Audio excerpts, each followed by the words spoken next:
eu creio que é comprovada.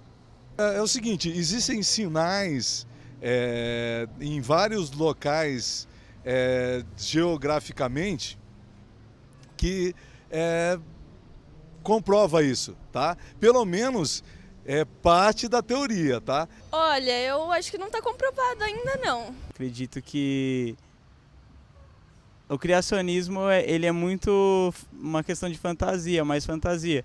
Agora já o evolucionismo trabalha junto com a ciência.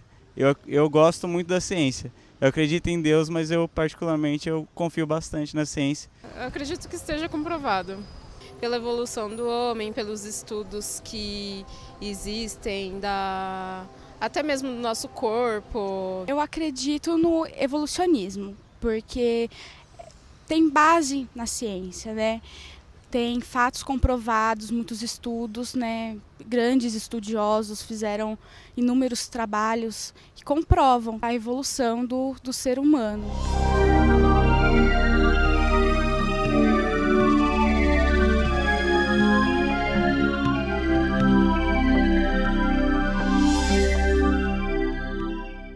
Eu estou aqui para dar continuidade ao meu testemunho pessoal, explicar por que eu não sou ateu. Eu dizia ontem, no primeiro tema que tivemos, que é relativamente simples para mim apresentar ou discutir essa questão diante de um público que tem a impressão que a totalidade pensa como eu nesse aspecto. Mas, evidentemente, eu estou pensando em tantas pessoas, especialmente jovens cristãos, que convivem aí fora e são bombardeados, né, esses jovens, essas pessoas são bombardeadas com a ideia do evolucionismo, do darwinismo, como sendo um conceito final, comprovado. E é isso que a gente está colocando em discussão aqui durante este tema e procurando explicar, né, no meu caso, por que eu não sou ateu. Eu escolhi uma passagem da Bíblia para começar a nossa reflexão de hoje.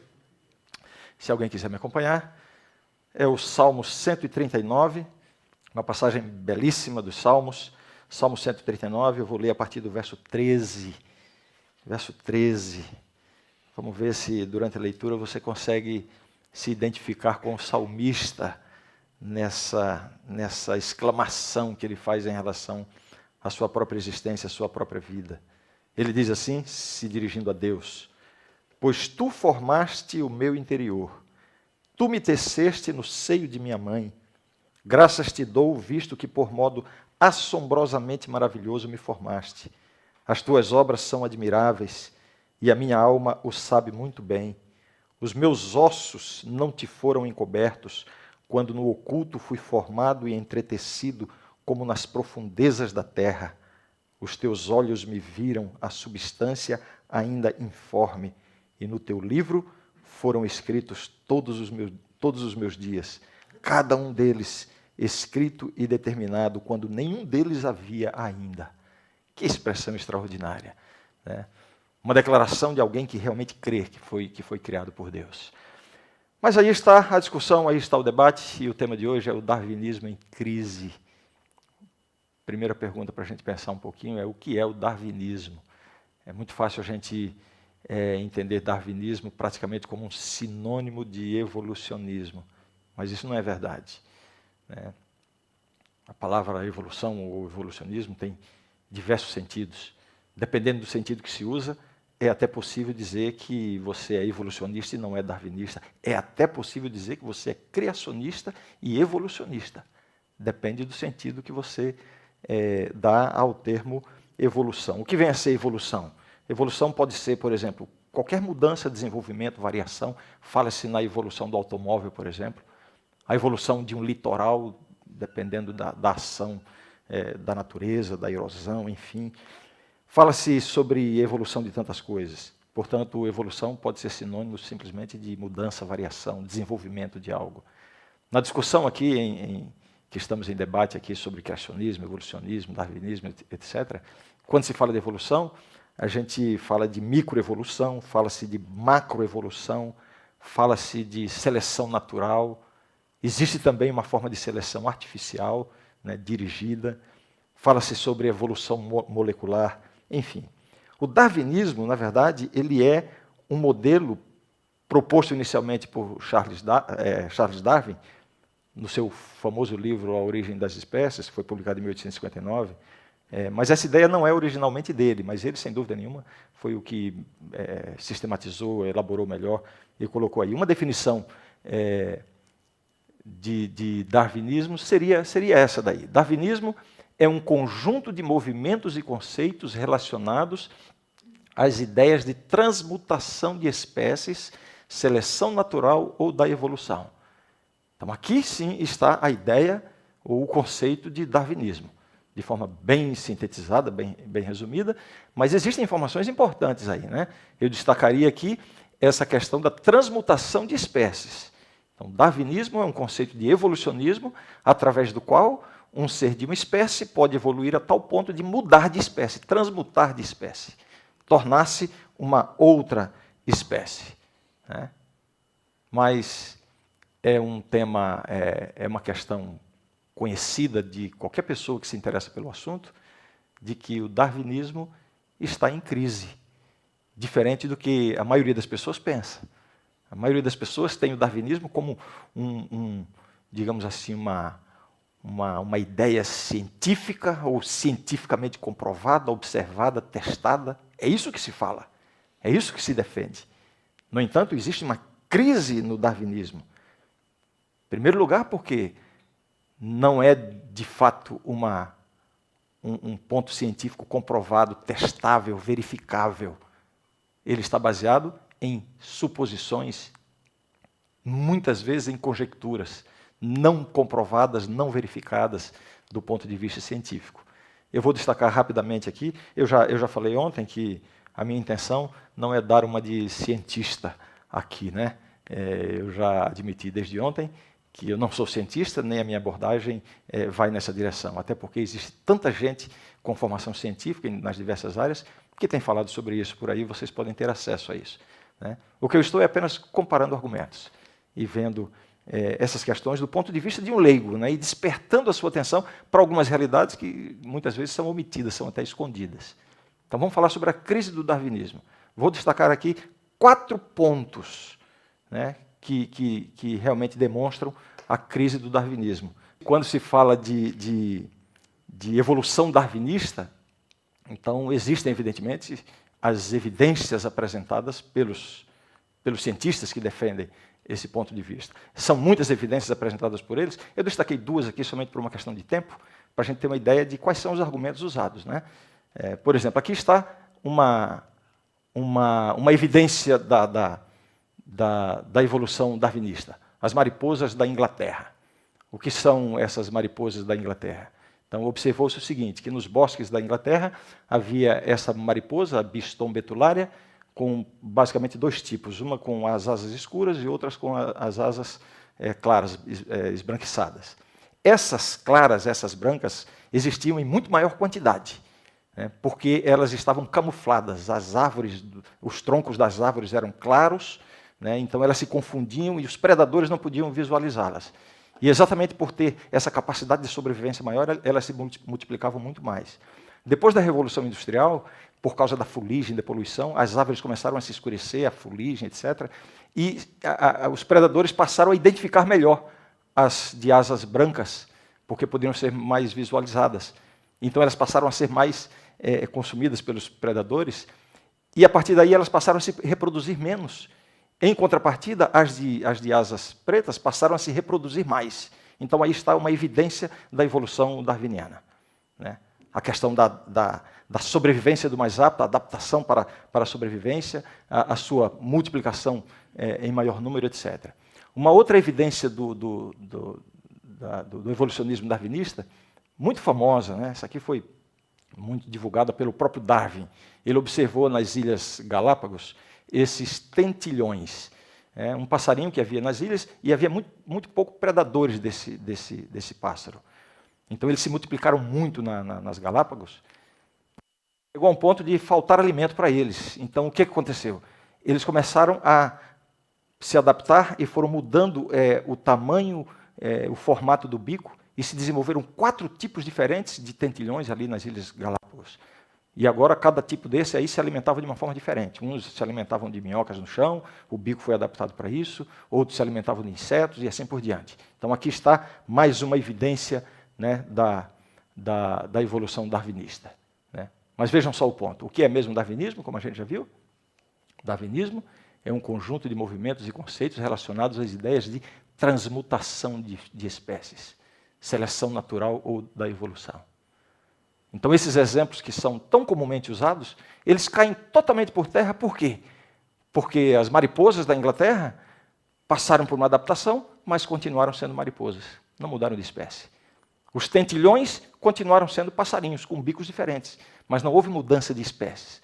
Então, esse tipo de argumento, né, que alguns dizem, numa linguagem bem simplória, argumento furado, sem base, lança toda a credibilidade do darwinismo por terra. E eu não estou falando aqui na mente de leigos, como a maioria de nós, leigos nesse assunto. Eu estou falando aqui do ponto de vista de cientistas, pessoas sérias, que analisam essas declarações, né? Então eu vou destacar rapidamente aqui, por uma questão de tempo, 4 aspectos da crise do darwinismo. O primeiro aspecto é a questão do registro fóssil, né? O que seria essa questão do registro fóssil? O registro fóssil é tido por muitos como sendo o museu da vida na Terra. Através dos fósseis que são descobertos, se pode reconstruir muito da história do planeta, da história da vida na Terra.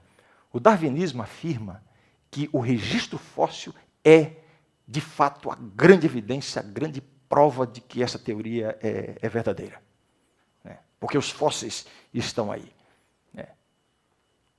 O próprio Darwin chegou a dizer que a maior comprovação para a sua teoria viria a ser o registro fóssil. No tempo de Darwin havia muito poucas descobertas, né? Mas havia previsão de que com as buscas, finalmente, através do registro fóssil, se comprovaria a teoria darwinista. Embora essa seja a grande evidência promulgada pelos darwinistas, é até patético a gente observar que nunca foi encontrada uma forma transicional no registro fóssil. Uma forma intermediária, ou seja, o darwinismo ensina a evolução e surgimento de novas formas de vida, de novas espécies, ou seja, o peixe evoluiu, se tornou um anfíbio, que evoluiu, se tornou um réptil, que se tornou um mamífero, e aí se tornaram aves, e assim por diante. Essa é a grande teoria, né? Hoje existem milhões de fósseis encontrados e identificados, mas, interessante, não existe nenhum fóssil, absolutamente nenhum fóssil, com uma forma transicional, né? Numa linguagem simples aqui da gente. Nunca encontraram o esqueleto ou um fóssil, né, de um ser vivo que fosse metade peixe e metade anfíbio. Ele está na transição. E entenda-se que essa evolução se deu em milhões de anos. Portanto, teoricamente, deveria haver milhões de formas transicionais. Simplesmente não existe nenhuma forma transicional. No caso das mariposas e dos tentilhões, como eu disse, as mariposas continuam sendo mariposas, os tentilhões continuam sendo passarinhos, né? Existe adaptação. Isso aqui é a microevolução. Isso aí não se nega. É perfeitamente observável que as formas de vida se adaptam ao meio ambiente. O próprio ser humano tem essa capacidade de adaptação, né, no estágio evolutivo que nós estamos. Existem as diferentes raças, etnias, que são nada mais do que adaptações ao clima, ao ambiente, etc. Então, isso não se nega. Mas isso se chama adaptação e não evolução. Então, pode-se dizer claramente que 150 anos depois de Darwin, mais de 150 anos depois de Darwin, ainda não foi encontrada nenhuma evidência clara que possa ser considerada científica no registro fóssil, né? Aliás, além da ausência dessas provas, nós ainda nos deparamos ao longo da história do darwinismo diversas fraudes, né? Pesquisadores, cientistas que fraudaram, que criaram, que elaboraram, né? Eu vou mencionar algumas delas aqui, você pode pesquisar depois, isso é facilmente encontrado nos livros e até na internet, né? O homem de Nebraska, Quem nunca ouviu falar sobre o homem de Nebraska? Encontraram um dente, e aí esse dente era de não sei quantos centenas de milhares de anos atrás, e a partir de um dente, veja só, a partir de um dente, os caras formaram a mandíbula, depois a caixa craniana e o corpo inteiro e tal, fizeram um boneco que representava, né, aquele ser que era uma transição antes de se tornar um homem como somos hoje. Né? O homem de Nebraska. 2 anos depois, se descobriu que aquele dente era de um porco selvagem aqui da América do Sul e que aquilo foi uma fraude. Né? A gente pode citar o homem de Piltdown, se tornou muito conhecido também. Né? Acharam lá um crânio com uma mandíbula e aí, enfim, formaram o indivíduo lá, que seria uma forma transicional, comprovando, né, cientificamente que a evolução darwiniana está correta. Este ser foi colocado no Museu Britânico, ali ficou 40 anos. Depois de 40 anos se descobriu que foi uma fraude. Se tratava de um crânio de ser humano e uma mandíbula de macaco, que foi forjado, trabalhado com materiais químicos e tal. Depois de 40 anos e depois de 90 teses de doutorado feitas a partir desse achado arqueológico, se descobriu que era uma fraude. Não vou explicar tantos outros, mas posso mencionar aqui o homem Cro-Magnon, o Ramapithecus, o homem de Neandertal, todas comprovadas como fraudes, e alguns deles ainda estão presentes nos livros de ciência na escola. É incrível isso, né? É inaceitável isso, mas é isso que acontece. Ou seja, o que ocorre é que o darwinismo está em crise. E a primeira razão é a questão do registro fóssil, que seria a grande prova do darwinismo. Simplesmente não traz nenhuma prova. Ao contrário, é mais fácil provar que não existiu evolução, macroevolução, através do registro fóssil, do que de qualquer outra forma. Né? Vou destacar também a questão da origem da vida. Diferente do que muitos pensam, o darwinismo não tem como explicar a origem da vida. Eles tentam explicar a evolução da vida, o desenvolvimento dos seres vivos, as diversas formas de vida. É isso que eles tentam explicar. Mas com relação à origem, a primeira vida, a vida original, né, no planeta, não se tem ideia de como aconteceu. E tudo que se fala a respeito da molécula, enfim, todas as explicações que se dão são meras conjecturas, nenhuma evidência, nenhuma comprovação científica disso aí. Né? E isso se torna um grande problema, a questão da origem da vida. Com relação à probabilidade de a vida ter surgido por acaso, existe essa probabilidade, né, de que talvez num caldo inicial, ou enfim, nas condições iniciais da Terra e tal, se deram condições de surgir a vida. Então, alguns cientistas se debruçaram sobre isso aí. Isso tornou muito famoso o cálculo feito por esse Barrow e Tipler. Né? Eles escreveram um livro, Anthropic Cosmological Principle, e nesse livro eles estabelecem a possibilidade ou a probabilidade de a vida ter surgido, na verdade, a probabilidade para a formação do genoma humano por meios naturais evolutivos. Né? E a probabilidade é esta. É um número que está entre 4 elevado a menos 180 elevado a 110 mil e 4 elevado a menos 360 elevado a 110 mil. Você faz ideia que número é esse? Pergunte a um professor de matemática, porque não se dá para ter ideia. Isso aqui é praticamente probabilidade zero. Né? Isso aqui coloca numa situação de ridícula a ideia de que o genoma humano pode ter se desenvolvido a partir de processos naturais. É praticamente nula. Né? Outros calculistas, matemáticos, físicos, fizeram um cálculo também sobre a probabilidade de se formar uma molécula de proteína com 124 aminoácidos, uma simples molécula de proteína. E a probabilidade, segundo esses cálculos, é esta, a probabilidade de 1 em 20 elevado a 124.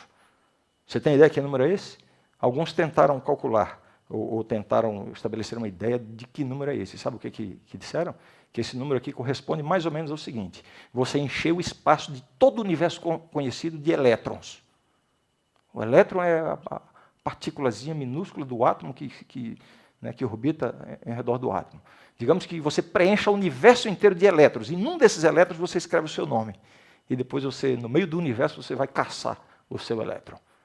Se você achar, bom, é a mesma possibilidade que tem de uma molécula de proteína ter se formado ao acaso. Então, isto lança o darwinismo em quê? Em crise. Em crise. É uma ideia absurda, né? Do ponto de vista científico, lógico, matemático, não se pode conceber a possibilidade de que isso de fato tenha acontecido, né?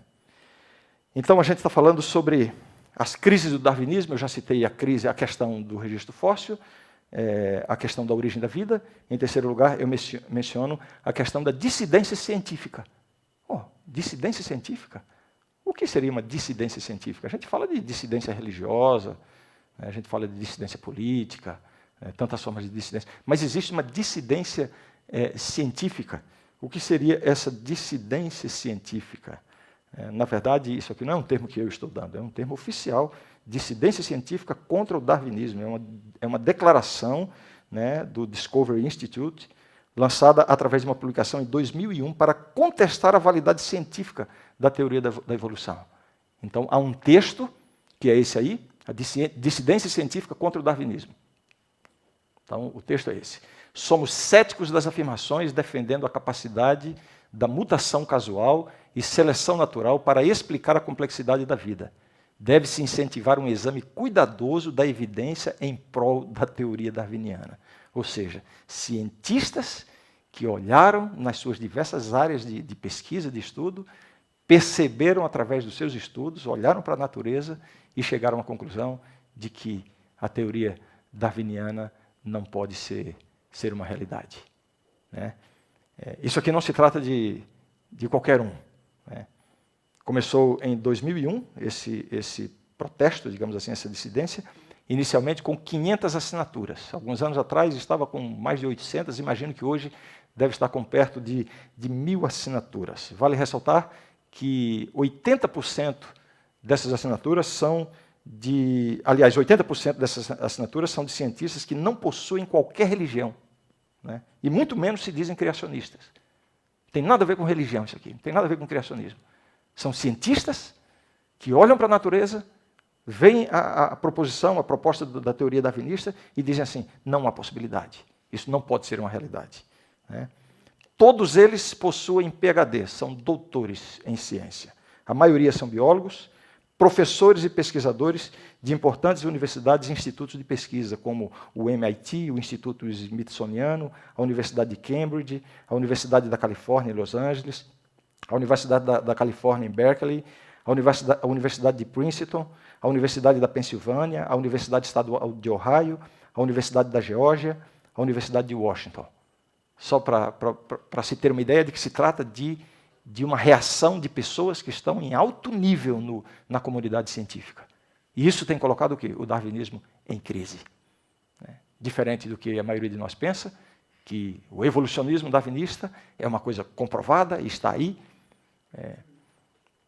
Aliás, esse protesto começou exatamente depois de um programa de televisão em que se defendia a evolução darwinista, e no final do programa se disse algo mais ou menos assim, que é impossível que um cientista sério e inteligente aceite qualquer outro pensamento que não seja a teoria darwinista.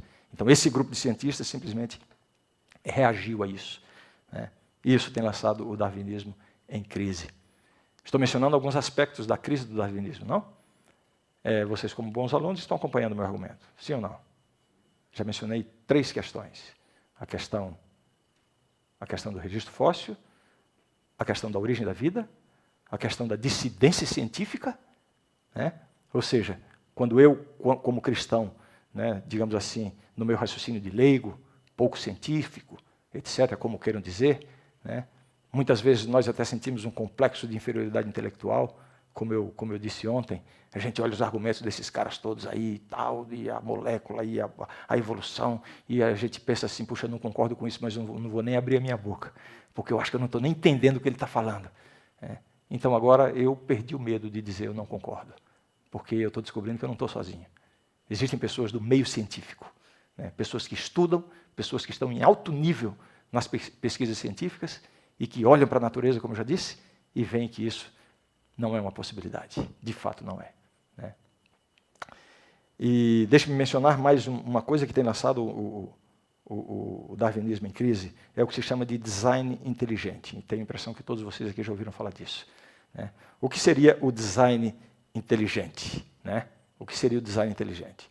Vou tentar explicar com uma imagem. Uma imagem. Monte Rushmore, nos Estados Unidos. Passaria pela cabeça de alguém que essas esculturas surgiram pelo acaso, né?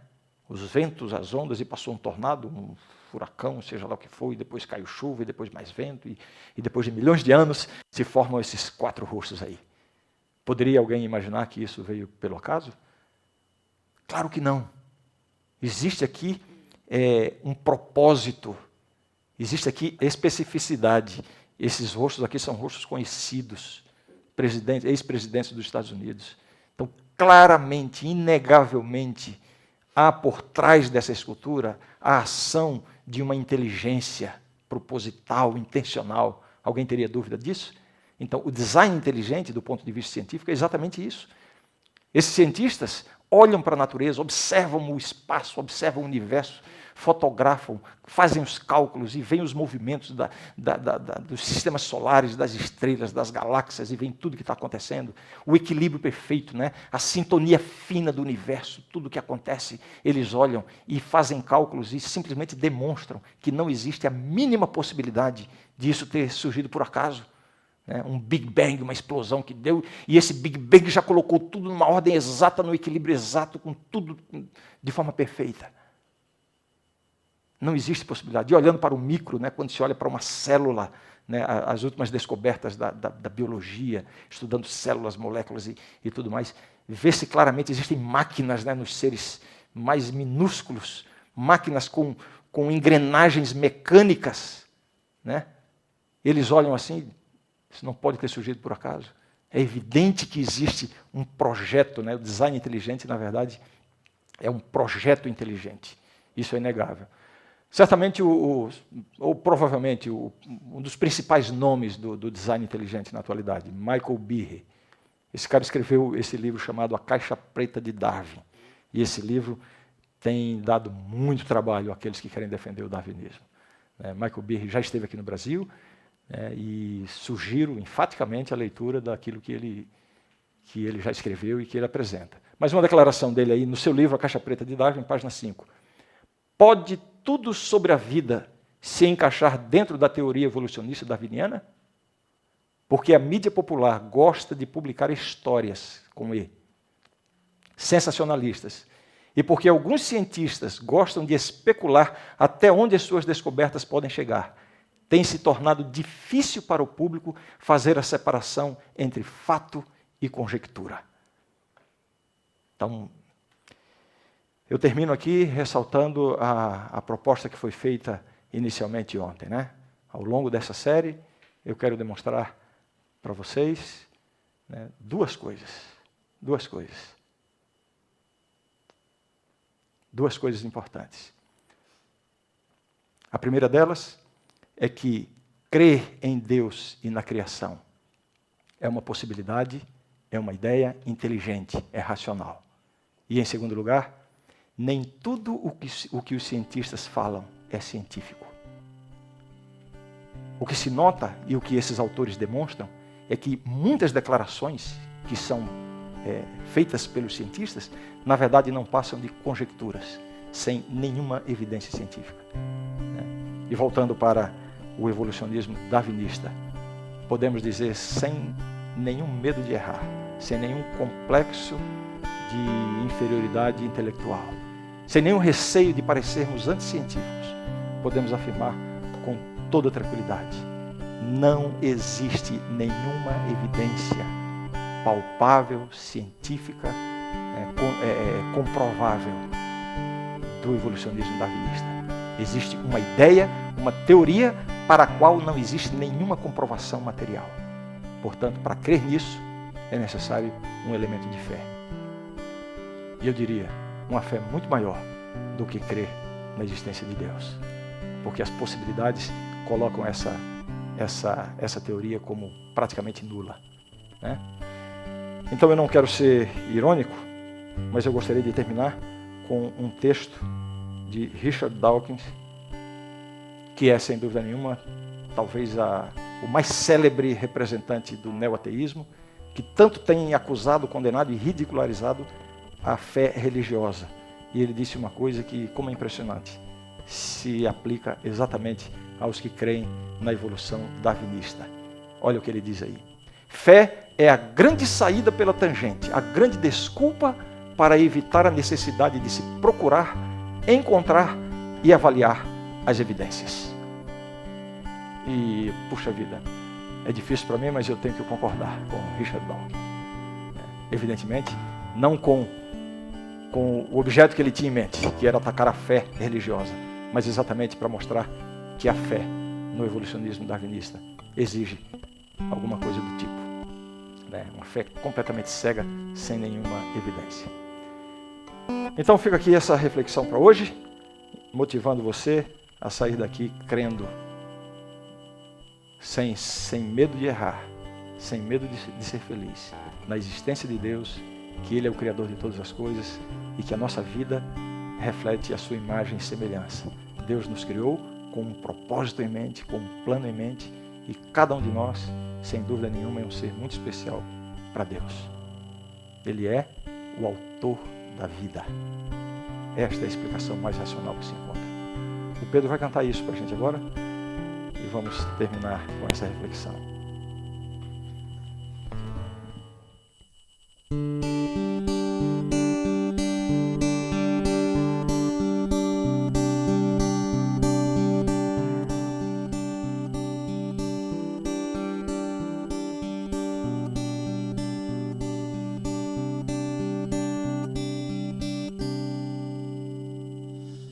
Passa o tempo, passam horas, gira mundo, vira história, folha em branco, Deus escreve coisas novas para o bem, permanece ou muda tudo, fica perto ou vai embora, dói peito, a gente chora, mas consola sem demora, pois alguma vez, se não pra o bem daquele que ama, Deus conhece onde sabe como te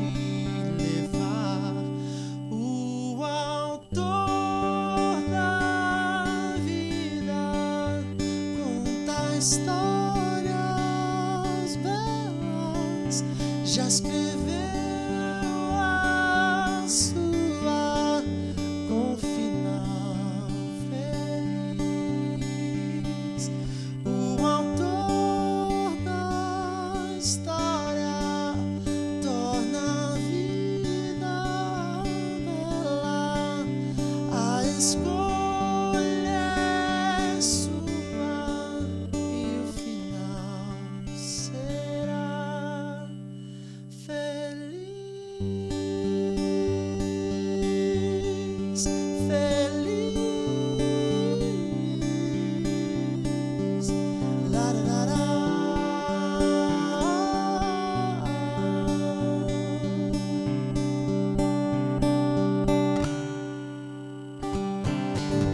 Passa o tempo, passam horas, bem mais bela fica a história, não que seja diferente, mas com o tempo a gente aprende a ver a vida de outra forma, a crer que Deus tem sempre o certo e nos prepara para o eterno, para vivermos por completo. Venha o que vier, seja o que for, com Deus eu sigo. Deus conhece onde sabe como te levar. O autor da vida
Vamos terminar com uma oração. Santo Deus, obrigado pela reflexão de hoje. Obrigado porque podemos ter uma certeza, uma convicção, uma crença racional, inteligente da tua existência e de que tu és o autor da vida.